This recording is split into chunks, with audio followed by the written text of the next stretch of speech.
faster, makes us stronger all than ever. Hour after hour, work is never over. Work it harder, make it better. Do it faster, makes us stronger. Alpha Ryder Blakely chugged yet another beer as he watched his newly found mate dance amongst the werewolves.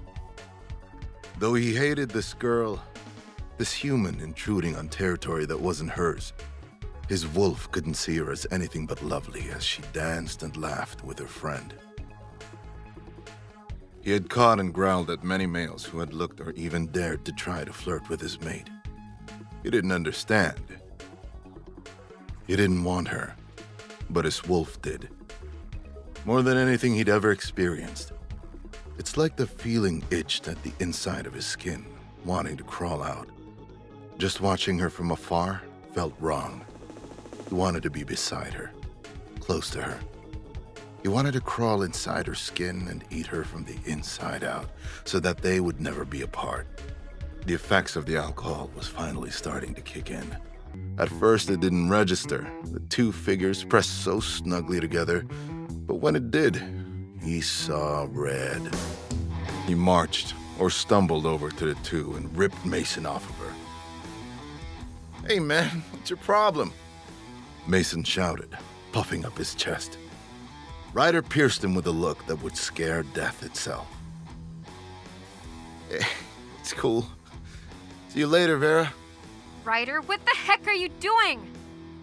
Vera asked, angry. Her gaze only stayed on him for a short moment, before looking in the direction Mason had disappeared to. Disappointment seemed to fog her mind for a moment.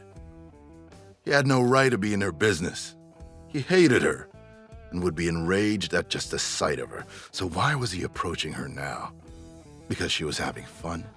Because for once, a guy approached her not to bully her, but because he thought she was pretty.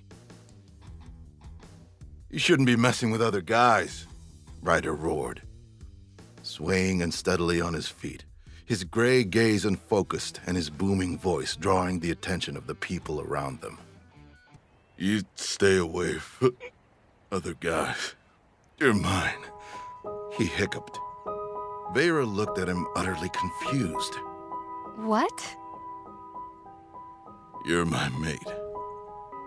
"Well, now that we've got that covered, I'll be returning to the party," Ryder said, seeming sobered up enough. He stood up, only slightly unbalanced. He turned to walk away, leaving a stunned Vera behind, but paused. "Don't even think about telling anyone about what we are, or I'll chop off your tongue and make you eat it," he said, his eyes dark and dangerous. Vera jerked back, shocked.